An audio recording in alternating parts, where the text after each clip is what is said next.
Real talk with Mr. Anonymous. It's your boy back again. Best damn 30 minutes of your life. We coming at you live and direct on this beautiful but rainy Wednesday morning here in the DFW Dallas area. It's been a while, man. It's been over a month, man. I gotta start popping out these podcasts a little bit more. Getting a little bit lazy, man, but I love doing this for the people. I appreciate all the support everybody been giving me on all the social media platforms, Instagram, my Podbeam website, www.realtalkmranonymous.com/Podbean. Also on iTunes and Spotify. All the love I'm getting, I appreciate it. I'm on Twitter also at Real Talk with Mr. Anonymous, and of course IG at Real Talk with Mr. Anonymous. Well, we got a lot to talk about today. Been missing in action for a while, so we got to run back through the current events that's going on in the world, especially in the sports world. And there's a lot to talk about. Pack show, man. We going to just get into it and let's get into it and let's talk about what's going on and what we see out there. As y'all know, talk about a little bit of everything, man. Try to keep it real, kind of open forum. I like to talk about sports, but I like to talk about some other stuff that's going on too. We're gonna talk about NFL draft. We're gonna talk about the Deontay Wilder fight, of course, that we didn't have a chance to talk about. I did want to do a live one after the fight. So much to say, so much going on. And we're going to also talk about a little bit of NBA news and the Zika virus. We're going to talk about something also. We also always give you that inspirational vitamin for you entrepreneurs out there. Got to give y'all that every day, every time we shoot a podcast.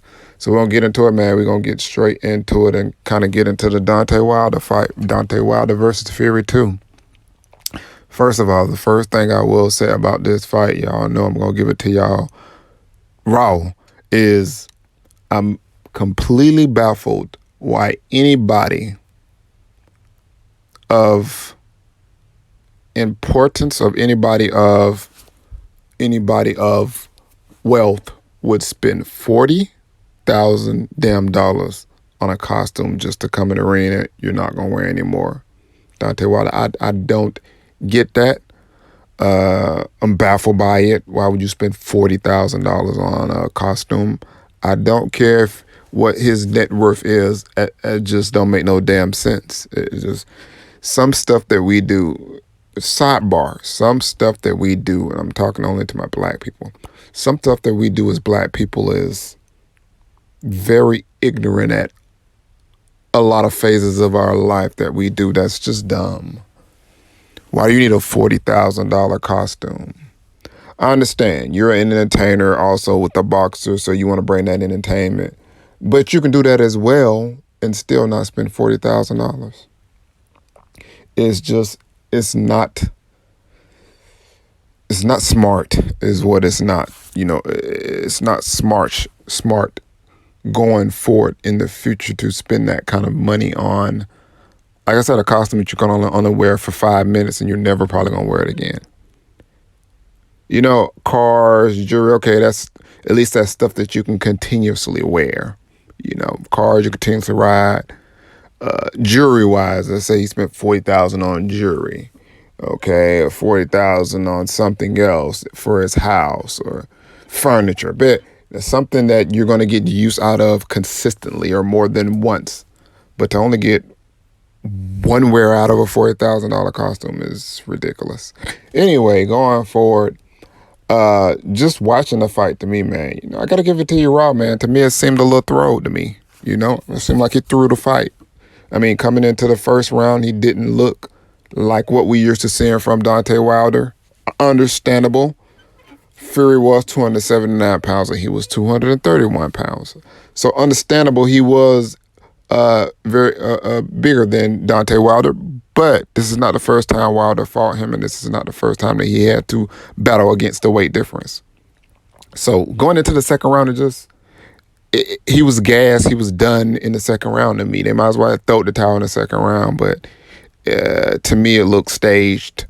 It might not have been staged. He might have just got beat down like that. He might have not prepared right. He might have not trained right. He might have not did enough cardio and physical fitness. There are a number of things that could have happened, but to me, in my eyes, it looked staged. He didn't look like the Deontay Wilder that I'm used to seeing at all. And he's fought 42 fights, and I've never seen him look that way. So to me, it looked staged. And he just got beat down, man. It was hard to watch. You know, it was hard to watch him. It almost reminded you of Mike Tyson, Evander Holyfield back in the day. That's what it almost reminds you of. He looked that much out of sync, at least, but Mike looked like he was just, Holyfield was a better fighter than him, or Buster Douglas. It just looked like they were better than Mike on those days. It just looked like Evander Holyfield just had Mike Tyson's number. And, you know, that being said, he just didn't look like he wanted to fight. So, very, like I said, it was horrible to watch. You know, blood all coming out of his ears, blood all out of his mouth. You know, we got the memes going on IG. You know how we as a people, we don't give a fuck. We'll post the worst of the worst of you, you know, to make fun at you. That's just what it is. That's what kind of world we live in. So I was very disappointed in the fight that I saw. But I will say this, and I do believe this, as a man, as a person, I believe that we'll see the best of Deontay Wilder going forward. I can promise you that. Whether he wins the fight or not again, that is a different story. But we will see the best of Deontay Wilder again in the ring. And I do believe that anytime that you face trials and tribulations in your life or whatever it may be, you're going to come out stronger. I believe that. So we're going to see a stronger, better, more polished Deontay Wilder going forward. And for that, we all got to love it for a rematch in July that's been confirmed, you know. So I think the fight possibly could have been thrown just as a money grab because it's going to bring more money in. This next fight is going to be huge. So next fight is going to probably get them in the range of $50 to $60 million for this one fight. So, you know, kudos to them for, you know, hey, for bringing that a little bit of excitement back to boxing that we haven't seen on that heavyweight division line other than Joshua. So we look forward to that, and we're going to see what happens. Like I said, we're going to see what he's really made of. Not saying okay, he's got to win the fight, but we're going to see what kind of person he is. We're going to see what his bounce back is, and everybody loves a bounce back story. Everybody loves, you know, the knockdown, get back up per se, which is, you know, relevant to his field of boxing. Everybody loves the get knocked down, get back up. We like those stories. We like to see the trials and tribulations because we as people can identify with trials and tribulations. We can identify from getting knocked down per se and get back up. So we like to see those stories. We like to see those storylines, you know, written. It makes for great views. So very, very excited to see the fight again in July, man. We're going to see, like I said, what Deontay Wilder is made of. If he is the warrior that he say he is and that I believe he is, you're going to see the best of Deontay Wilder. You heard it here first on Real Talk with Mr. Anonymous. You're going to see the best of Deontay Wilder in this next fight. It's going to be less shenanigans going on, less bullshit, and more real focus. You're going to see that real focus out of him. So, excited for Deontay Wilder to fight again. Shout out to you, man. Keep your head up. Let's get it. Let's get on to this next fight. Let's show the world that you are a true champion, and show the world that when you do get knocked back down, all you do is get the fuck back up. So we're waiting to see Deontay Wilder again. Excited about that fight, man. And I had to spend the first part of the show talking about that because that was the first thing that happened in recent news that we really, you know, tripped on. So, yeah, man.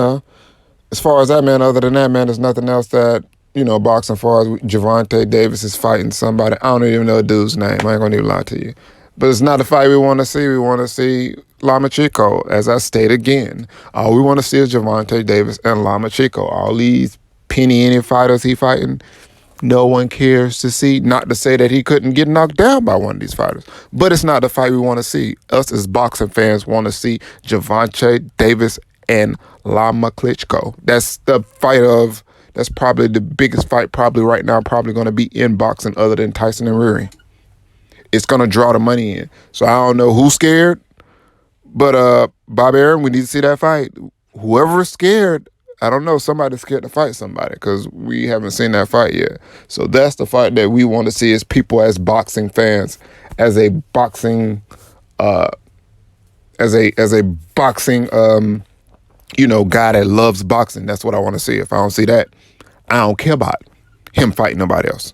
So come on, Gervonta, let's get this paperwork right. Let's get this bread right, Bob Arum, and let's see the real fighters like back in the day. Show us what we want to see. Do like MMA. MMA, they show you who you want to see. Those are the fights that you see, the people that you want to see fighting. In boxing, y'all need to adopt that same theories of fighting the fighters that everyone wants to see. So, Gervonta Davis, holla at Bob Arum. Make it happen. Get it done, baby. So in other news, man, we're going to go past the Gervonta Davis and past the boxing, the Tyson Wilder fight.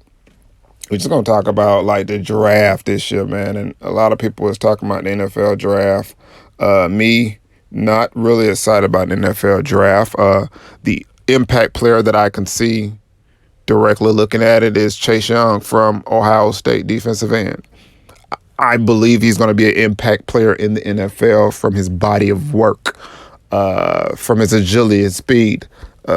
So he is the first round player that we can see that's going to really probably immediately impact. Other than that, I don't see anybody else really that's really going to impact.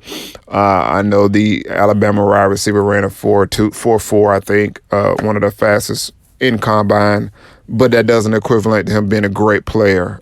So we just have to see how that pans out. As far as, again, this year with quarterbacks, as always, I'm not really overly excited about any one of them. I don't see any stars in the NFL right off the bat. They've been kind of talking about a lot of them. Joe Burrow's not. I need to see more from him. I need more people. I need more people. I don't see that from Joe Burrows. He's a run-of-the-mill, white-collar quarterback, shall I say.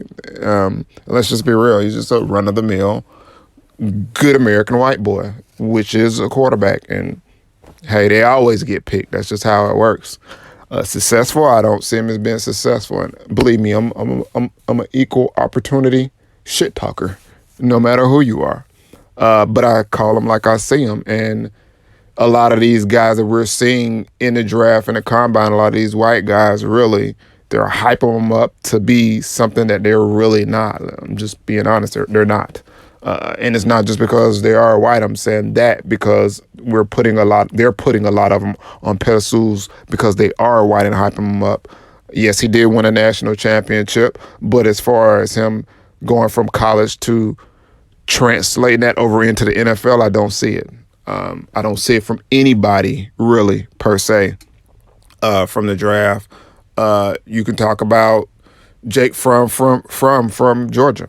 I don't see a whole lot in him. A lot of up and down, sporadic, a lot of inconsistency in a lot of his games. I didn't see anything that was solid on him that's going to show he's going to be an NFL quarterback either. Jalen Hurts, a lot of inconsistency in him, more of a runner than anything. Possibly a slot is what I see from him. I don't see an NFL quarterback, no way, shape, or form from him. Very, very inconsistent. He's probably one of the more inconsistent quarterbacks I see in the draft. Not to say there's not a space for him in football. Maybe a conversion to a slot receiver, something that he could possibly do. I don't see him being an NFL quarterback. Justin Herbert from Oregon, nothing from him. Jacob East from Washington, nothing from him. The only real prospect I see with real potential in the draft at quarterback is Tua from Alabama. Tua is the only one that I've seen on tape, and when you watch him, He had some inconsistencies a little bit, but he has been the most consistent out of all the quarterbacks you've seen in the draft that you would pick and you would go with. He has the most upside out of anybody that I've seen out of the quarterback group from this NFL draft. I don't see anybody else that have any consistency other than him. But we got to see how the knee and how the hip from he's still not available to play yet. So we got to see how he heals from that. But I will say, barring any setbacks healing from that, he would be the one that you would steal. And you could probably get him for a steal right now because I don't see him going in the first round because of the injury, maybe possible late second, third. So you can steal him in the draft, and I think that will be a steal for somebody that we will look back and say, they stole him on that one. Yeah, they got him on that. That's good shit right there. You know, he balling. He's one that I as an NFL team, I would really look at to get a steal. And if I thought he was going to go off the board earlier than what I expect, I would take a chance on Tua. That's the only quarterback I see in the draft that I would take a chance on. I don't see anybody else that I would take a chance on from what I've seen with my eyes. Not so, like I said, I'm not super excited about the NFL draft. It's several pretty good players in there. Nobody that overly makes me excited. I think most of the moves are going to be made, or the players that are going to be picked that are going to be special is probably going to be second, third rounders. I don't see any first round player, like I said, other than Chase Young, that's going to be exciting, and it's going to be probably a star. So that's the NFL draft. Like I said, not per se looking forward to it. Now we're going to get on some free agency news. A lot of free agencies going around. Top of the top, Tom Brady is possibly going to be a free agent. Who knows where Tom Brady is going to go? Could go back to the Patriots. Now they're saying some interest is coming from my team, San Francisco. And if we get him in San Francisco, y'all might as well go ahead and put that trophy right there for us, because we going to the moon. If we get Tom Brady, we going to the moon. But not sure what his plans are or where he's going to go. I will say this about Tom Brady, and again, I'm an equal opportunity shit talker. New England. This man gave you damn near 20 years of his career, taking haircuts over and over and over and over and over again. And now that it's time to pay this man and say, well, okay, you still want to play. We're going to let you go out on your terms. And we're going to cut the check for you. Now y'all trying to play me now? Like, these NFL teams got this shit fucked up. How the way they operate and the way they do things. That's why you don't take any haircuts. You don't take any pay cuts. You get your bread when you can get your bread. And then because when they're done with you, they're pretty much going to be done with you, because really we shouldn't even be talking about Tom Brady being a free agent. It should automatically be said that we're signing Tom Brady if he wants to play. It shouldn't be a talk about going into free agency after a man gives you 20 years plus takes discounts, hometown discounts for you to win continuously. It's no loyalty in it, so I'm not sure why these NFL players try to be loyal to these teams and give in with the idealism of, I need to take a pay cut in order for the team to keep everybody around me. No, get paid or let them figure that shit out on their own. That's just how I feel about it. Get paid and let the NFL teams and owners, let them figure that shit out on their own. They got plenty of money. They're not hurting for money. Money is not an issue or a topic or a subject. Cut that shit out. No more haircuts, players. No more haircuts. They're already trying to do again, as you see, they're trying to redo proposals and add more games to give increased revenue, which is mainly increasing their revenue more than it's increasing you guys as a player. So they're already getting their piece of the pie. And they're only giving you a small piece of that pie that they're getting. So it's no way. Again, stop taking haircut players, NFL players, athletes, period. Stop taking haircuts for these teams. They're not going to take none for you. When they're done with you, they're done with you. Get what you can get.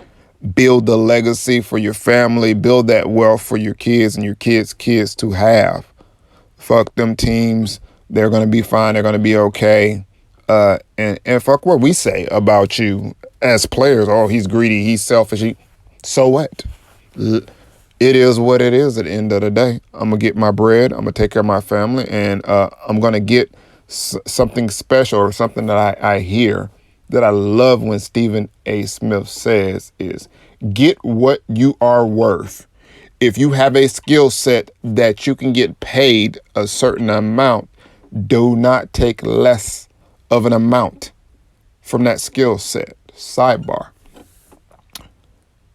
Know your worth. And if you know your worth and you know what you are worth in every aspect of your life, you should never take a haircut in any aspect of your life if you know your worth, whether that's relationship, friendships, family, money, jobs, whatever it may be. Knowing your worth, you should never have to take a pay cut. Knowing your worth, you should always get what you're worth. Sidebar now. Anyway, let's get back to it. We also have that's my opinion on Tom Brady. I'm not the biggest Tom Brady fan, but to me he is a GOAT. You know, he is up there with Joe Montana's and some of the greats. So yeah, not liking how that's playing out in New England. That's just my opinion. Also, we have Drew Brees. We have Drew Brees. That's was possibly might be on the move. He said he wants to return for another year to the Saints. We have not. I'm not sure what the Saints are saying. My opinion, I love Drew Brees, man. I love what he's done. I love what he's done at the height he's at. I love how he's overcome so much from going from San Diego, from the backup to Doug Flutie, to having his own team in New England and winning the Super Bowl. But I do believe that Drew Brees era is over. 2 straight years going to the playoffs and losing in the first round. It's time to move on from Drew Brees. We did see a sample size from Teddy Bridgewater where he was 5-0. It's time to see what you have in Teddy Bridgewater. It just is. Worst case scenario, you'll be looking for another quarterback in a year or two, but you're going to be looking for another quarterback anyway, New England, if you bring Drew Brees back, because he doesn't have that many years anyway. So I just think it's just time to move on for Drew Brees and see what you have in Teddy Bridgewater to see if he is who you need going forward before you lose him in free agency. So I think if you're a New Orleans Saints, you let Drew Brees go out in the sunset and you start looking for the future right now. Look for Teddy Bridgewater and bring some other quarterbacks in. Bring another quarterback in the draft, maybe that you can steal in the third round, or Tua. Hint, possibly that you can steal in the third round that will really fit in your system. And I think Tua will really fit in that New Orleans Saints system of play, and he could really thrive in that with Alvin Kamara and Michael Thomas. That could be big. So you heard it here on Real Talk with First Take. I just thought about that, and I'm just giving it to y'all off the top of the dome. Tua to New Orleans would be a good fit for him. Sit behind Bridgewater for a year or two to see if Bridgewater is really that dude. Because we have some tape on Bridgewater, but we have some injuries in between that tape. So we didn't get a full opportunity to see what he could do with weapons and talent around him. So that's my opinion on Drew Brees. Again, I love Drew Brees, but when you don't get it done, you don't get it done. Especially 2 straight years, it's time to move on. So yeah, give Teddy P a chance, man. Teddy Bridgewater, Teddy P. Give Teddy P a chance. Let's see what he can do. In other news, there's some small talk I'm hearing and circulating around ODB, Odell Beckham Jr. being traded to the Patriots. Him and Aaron Rodgers?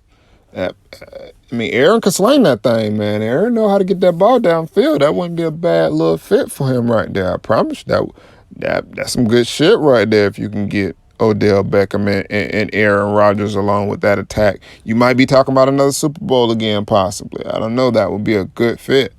What I will say is if he is pushing for to be traded, I think it's too soon. Because you only have 1 year with Cleveland, and we don't know. It's a small sample size. We don't know what that will be. We don't know what Baker Mayfield ceiling is from what we've seen. Not good from what we've seen so far, but we don't know. You have to give your team another year or two to see where you're at. I understand from his standpoint, he's probably feeling like I'm not getting any younger. I need to maximize my total ability, especially if I want another deal after this one. averaging 54 yards last season. That's not going to get it done for Odell. Wouldn't get it done for me either. So I think he needs to give it maybe one more year to see how y'all can gel and mesh and see if y'all can bounce back from the terrible season you had. And then possibly think about being traded after that. So we'll see how that story develops on Odell Beckham Jr. Yeah, that's a good one right there. We'll see how that story develops from here on out. We'll see how that story in Cleveland develops from here on out. I am interested to see how Cleveland bounces back this year. They have a lot of talent over there, so it's gonna be very interesting to see this upcoming year. So that's all I got for football, man. We're gonna move on to the NBA news, and we're just gonna speak a little bit about some things that I guess some of the older players have been saying about LeBron James as far as helping the younger generation as opposed to the older guys, and how they saying that's a sign of weakness. I'm a little bit on the fence on it. I would adopt the mentality of a Kobe Bryant, Russell Westbrook, as in when we're on the court, you my enemy. I'm looking to kill you when we're on the court. You know what I mean? After everything is said and done and my career is over, then we can come back and. But when we're on the court, I'm looking to annihilate you. That's how I look at it. So that to me is the only part of LeBron James' game is that I'm not super. I don't like that much. Is that he is more of a friendly friends. When it comes to a lot of players, and I like that Russell Westbrook mentality. He's the closest thing that we got to Kobe right now is Russell Westbrook, that Mamba mentality, that I'm going to kill you when I'm on the court. Like, I'm going to annihilate you. I ain't fucking with you unless it's an off season. You know, that's the type of mentality I like. So I understand what the older players are saying, but it is a new day, and I think LeBron is just trying to give back to the game what's been given to him, which you can commend him for that, for giving it back to these young players, and at the same time competing at a high level. So it's not like he's not competing at a high level. So it just depends on how you look at it as a sports fan. We all like, certain things. For me, I like the Mamba mentality that Kobe developed, and that kind of Russell Westbrook has, that annihilation on the court, that face that Russ gives you when he's playing, that intensity that he gives you. I like that intensity, and we don't see as much of that intensity in LeBron. It's more like a fun feel, free type feel to him, which is still good, you know what I mean? Which is still effective. He still performs at a high level. It's just like Russ's mentality a little bit better. So it just depends on what you like. Apples, oranges, everybody likes something different. I don't think it's a bad thing that he helps out the younger players, everybody has their own personality and everybody has their own way of doing things. So both ways work. But the one I like is the Russell Westbrook mentality. The annihilation is what I like. It's fun to see. It's it's competition. I'm the king. I'm trying to dethrone you. It's that I'm trying to take your head off when we play type shit. I like that shot type shit. So that's just me. Now we're gonna move on, man. I posted on my page, on my IG page. If y'all know, follow me at Real Talk Mr. Anonymous. I said earlier, Bradley Beal is balling right now. He's cooking right now, and I think that All-Star snub that he didn't make it to the All-Star is really few him. 250 back-to-back point games, averaging 37 in the last 5 or 6. I mean, he's just in a zone right now, man. He's in a real zone right now. What I can say is you're in a zone, but you're still not winning. You're still losing, even though you are balling. You do not have a lot of help. That is true. But when you're in that kind of zone, man, you need to be winning when you're in that kind of zone. Losing in that kind of zone, you're not going to get much accolades for that. That's just you don't rock like that. You're still losing. Balling or not, but I will say he should have been in the All-Star game. I definitely would say that he averaging 28, 29 points a game by himself, carrying the load. Definitely All-Star numbers. I don't see how he didn't get in. He definitely should have got in. That was definitely a snub. But he is showing us that he is one of the elite players in the NBA, and he is on the rise. So y'all continue to look out for Bradley Beal. He is a baller. He is doing his thing right now in Washington, man. Keep doing your thing, Bradley Beal, Young King. Salute you for that. Keep grinding, keep working. It's all good. You get your boy back soon, John Wall, and see what y'all can put together.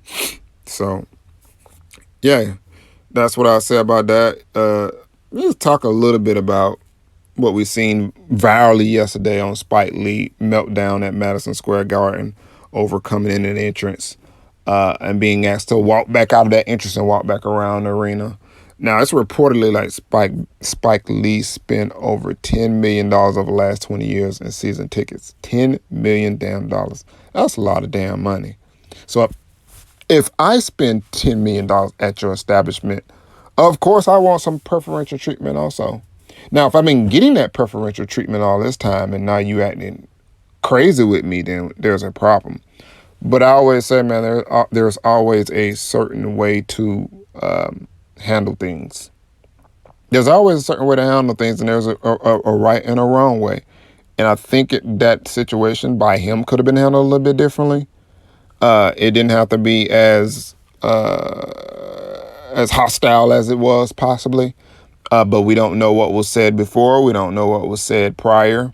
And also, we do not know what happened earlier in that day with Spike Lee. You know, sometimes things trigger things out of you and frustrations trigger them out you from previous events that happened earlier on in that day or a previous day. So sometimes we get in our feelings or our thoughts about something else, and then it was just that one thing that set us off. So we don't know what set him off, but something set him off. And what we do know is that the New York Knicks and James Dolan has had more than one encounter with a black man per se. In over the past, you had Charles Oakley, and now you got Spike Lee. I don't know what other encounters they've had over the past with other people, but we do know famous encounters. They haven't had any famous encounters with any white individuals, just black individuals. So I will say it's pause to cause for that. I'm not saying that that's what's going on, but it is a pause to cause because that's what we're seeing. That's what we've seen. We've seen two famous black individuals have problems at MSG with their security. I'm going to let you ponder on that. I'm going to do a little more research on that to see who else have had problems with them or what other race of individuals have had problems at Madison Square Garden. We do know that two black individuals, one that played there and one that's been a season ticket holder for 20 years, both had problems at Madison Square Garden. So we're not going to say anything is per se racist, but we're just going to say we're going to keep an eye on it and see how, as this story develops, what comes out of it. But it is pause to cause for me. I will say that. It's definitely pause to cause for me, and something smells very fishy to me on that. Just making an observation. So anyway, hopefully I get all that worked out and resolved, ironed out. And yeah, we will probably come back to the next podcast and talk about it a little bit more when we find out more information on it. And we can make our evaluations from there. Again, as I tell you every time I talk, man, this is just my personal opinion. You can like it, you can not like it. I don't give a damn. I'm going to say what I want to say. I'm going to say it how I want to say it. It's my podcast, Real Talk Mr. Anonymous. And I'm going to say how I feel as a black man. I'm going to speak on these certain topics and situations because they happen to frequently in this world we live in, and they definitely need to be damn addressed. And I'm going to damn address them every time I see this shit. I'm going to address it. So hopefully get that worked out. And lastly, in NBA news, we have Dante Waiters is supposed to be working out for the Lake Show. Man, if they can get Dante Waiters on LA and he can come off that second unit, you need something to combat with what the Clippers have done and who they brought in, one of the Morris brothers, Reggie Jackson. You need something to combat with them. You need another player to come off the bench and give you, Dante Dante Waiters is a 15-8 all day long, almost a 28 all day long. Dude can flat out ball. I know he had some problems and he's had a tough go of it in Miami as of recent, but dude can flat out ball. So if the Lakers can get him on a steal, by all means, Lake Show, let's go, let's go, let's go. So yeah, man, had to come to y'all and bring y'all that show, man, that packed show, and we're just gonna leave y'all with a few gems as we always do for all my entrepreneurs out there. We're gonna say that speak it into existence, man. Even if you're not per se an entrepreneur, if you're an aspiring entrepreneur, speak it into existence. Say you are an entrepreneur. Say you are a businessman. Say you are a businesswoman. Say you have a business. If you have an idea and you are reaching towards that goal, speak it into existence. The things that you want to happen in your life, I'm a firm believer of that. If you speak them into existence, they will happen. They will happen for you, man. I promise you. So keep speaking things into existence. Keep working hard towards your goals, man. And everything that you want out of life will definitely happen. I will say this. And make sure your reason for wanting success, per se, wanting the bag, wanting it to be successful, make sure your reasons are right. Make sure you're doing it for the right reasons, not for women, not for clothes, not for materialistic shit, you know? Materialistic shit comes and goes. Make sure you're doing it for the right reasons. As Nipsey Hussle say, you can have it all. It's all about your reason, you know? And that's so true. Shout out to Nipsey Hussle, passed away, entrepreneur at the finest level. Did so much for the community, but I've always took that saying he said, and it stuck with me. You can have it all. It's just about your reason. So all my entrepreneurs out there, man, you can have anything you want in life. It's about the reason, you know. And sometimes the reason that you don't have some of the things you want, I'm a firm believer of that God has not blessed you with because you have your reasons for wanting it is wrong. And he know giving it to you will be destructive, giving it to you. So let's keep pushing as entrepreneurs. Let's keep pushing each other. Let's keep encouraging each other. Let's keep going in a positive direction and get rid of some of this so much negativity that's going on. Let's keep our heads held high. Let's keep bouncing back from obstacles and keep moving forward and pushing forward and keep believing that God will manifest himself in your life. No matter what's going on in your life, you might be going through, as Bishop T.D. Jakes here in the Dallas area, I love to listen to him. You might be going through your crushing season right now. You might be going through that torment, but just know that if you are in that crushing season, God is preparing something big in your life to happen. If you're going through that crushing season of your life, get ready, get ready, get ready. Buckle up. It's about to happen for you. So, yeah, I want to leave you with that, man. I appreciate y'all all for checking out Real Talk with Mr. Anonymous. Again, you can go subscribe, like, and follow me on iTunes at Real Talk Mr. Anonymous, at Spotify, Real Talk Mr. Anonymous, at iHeartRadio, Real Talk Mr. Anonymous. I'm also on IG, Real Talk Mr. Anonymous, and Twitter, Real Talk Mr. Anonymous. Leave a comment, drop a comment. Let's have a conversation. Let's have a sports debate. Whatever you want to have, man, I'm here for it. I want all the smoke.